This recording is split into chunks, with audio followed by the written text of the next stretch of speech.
him, I said, Mr. Ambassador, who had the greatest effect on your life before I could get the question out? He said, Dr. Mays. I said, Benjamin Mays at Morehouse College? I just knew he was going to say Dr. King. He said, yeah, Dr. Mays at Morehouse College. I said, why Benjamin Mays? He said, because you could always tell when a student was taking a class from Benjamin Mays at Morehouse. I said, what do you mean, Mr. Ambassador? He said, you can see him running across the quad. You see, Benjamin Mays at Morehouse only had 2 rules in his classroom, students. Rule number 1, he would always correct your English. And the juniors and seniors would get up, man, that's whack. Why is this guy correcting my English? And Dr. Mays would reply, would you rather have me correct your English or a prospective employer correct your English? And rule number 2, Benjamin Mays said, I'll always be the last one in class. See, he didn't care on the syllabus, in the roll book, in the catalog, class was due to start at 1 o'clock. If he got there at 12:45, that door was closed. You see, on time is late, and early is on time, and late, well, late is fired. And he made every student under his charge, under his command, memorize that old poem. I've only just a minute, 60 seconds in it, force upon me, can't refuse it, didn't seek it, didn't choose it, but I know that I must use it. I will suffer if I lose it, pay account if I abuse it, just a tiny little minute, but baby, your life is in it. Point number 2.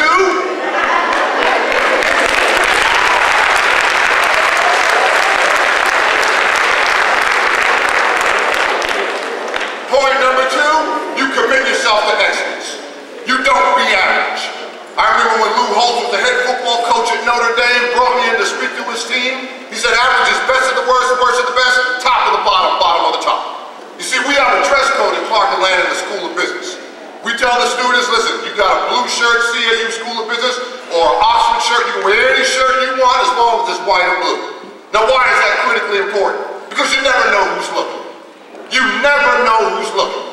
As Maynard Jackson, former mayor of Atlanta, said, you look the part, act the part, walk the part, talk the part, think the part. Well, baby, guess what? You get the part. That part was driven home 2 years ago. You listen to me, Spartans. There I am in my class looking at that sea of black faces, and guess who comes in my classroom completely and totally unannounced and sits in the back? Randall Pinkett, the apprentice. And when I saw Dr. Pinkett, listen, 5 degrees. Madam President, you got a PhD in what, nuclear physics from MIT? He comes in my classroom, sits in the back, and when I recognize him, I said, Dr. Pinkett, hey, I'm sitting down, you're teaching class today. Tell my students something they need to know.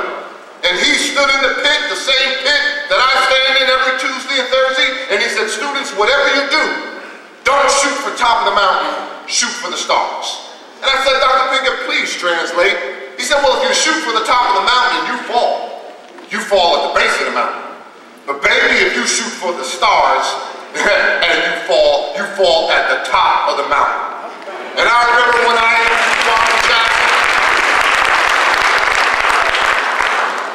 Kwame Jackson, runner-up to The Apprentice, and I interviewed him in New Orleans, undergrad, UNC Chapel Hill, Harvard, MBA, and I said to him, I said, Kwame, what was it like? I said, I sat in on classes and I've had presentations at the Harvard B School, but I never attended a class at Harvard B School. What was it like pursuing your MBA at Harvard? And he said, Doc, I remember it as if it were yesterday. Sunday before classes started, they brought the entire class together, had a dinner for us. Some professors were there to distribute the first case, and they divided us up into cohorts. The next day, Monday morning, the first time I ever walked down the hall at Harvard Business School, some professor, he didn't know me and I didn't know him, and he got up in my face and he pointed his finger at me, and he said, young man, you got the rest of your life to be average. But the next 2 years you're here at Harvard, I suggest that you pursue excellence. And so on one side I got Randall Pinkett, on the other side I got Kwame Jackson. We're talking about a commitment to excellence, Spartans. You see, mediocrity is not the standard at this school. You can be mediocre at any of the other 104 HBCUs. Mediocrity is not the standard at Norfolk State. You can be mediocre any place you want. But you can't be mediocre here. And so I said to him, I said, what did you learn from the billionaire Donald Trump? What did Donald Trump, the billionaire, teach you? I said, Randall, you were with Trump for 1.5 years. Kwame, you were with him for 6 months.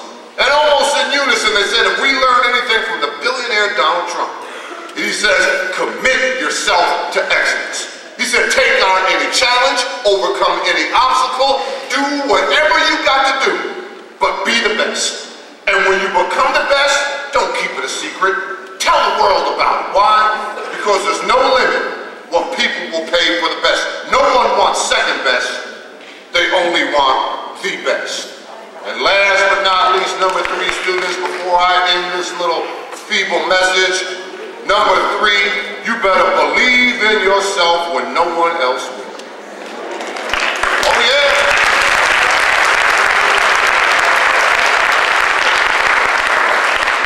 You better believe in yourself when no one else will. I want you to be like Sammy. Sammy is 8 years old in the 3rd grade, painting a picture at his desk, and the teacher comes by and says, Sammy, what are you doing? Sammy says, I'm painting a picture of God. The teacher says, well, no one knows what God looks like. Sammy says, they will in a minute. You believe in yourself.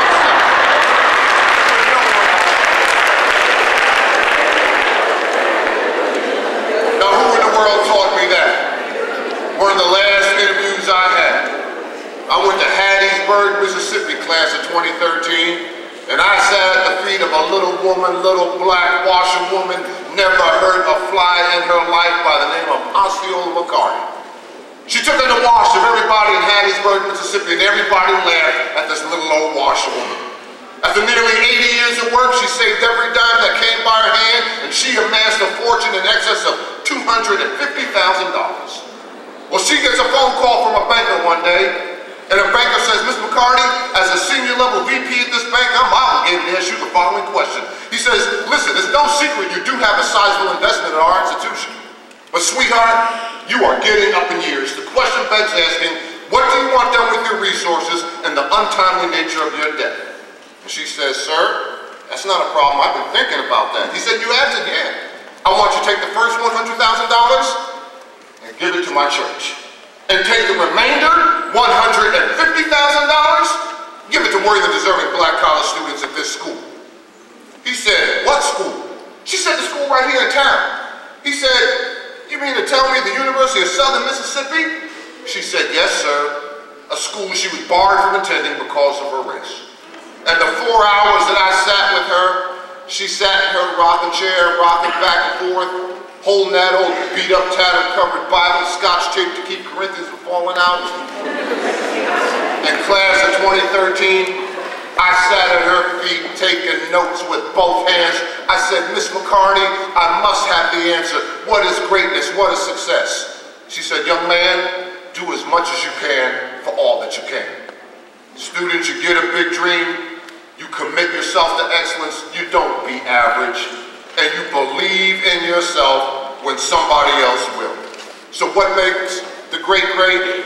I asked Janetta Cole when she was president of Spelman College. She said, show me somebody content with mediocrity, and I'll show you somebody destined to fail.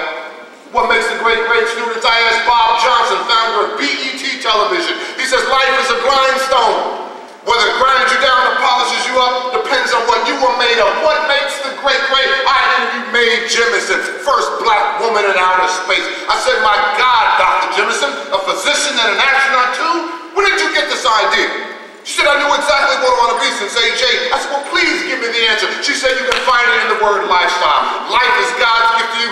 Style is what you do with it. What makes the great great? I asked T.D. Jakes, the bishop himself. I said, Bishop Jakes, there I am, one-on-one with Bishop T.D. Jakes in his book line study. And there we are, I'm looking at every book on God's green earth that you would ever want to read, examine, or study in your lifetime. And I said, Bishop, I'm not getting on that plane and flying back to Atlanta until you give me the answer to greatness and success. He said, you can run out of time, you can run out of family, you can run out of money, you can run out of resources, and you can run out of friends.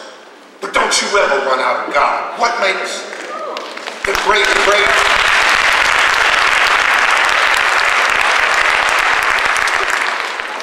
Well, I'm going to take my seat. I didn't interview him once. I interviewed him twice. Ben Carson, arguably the greatest neurosurgeon on the face of this planet. And I said, Dr. Carson, if you think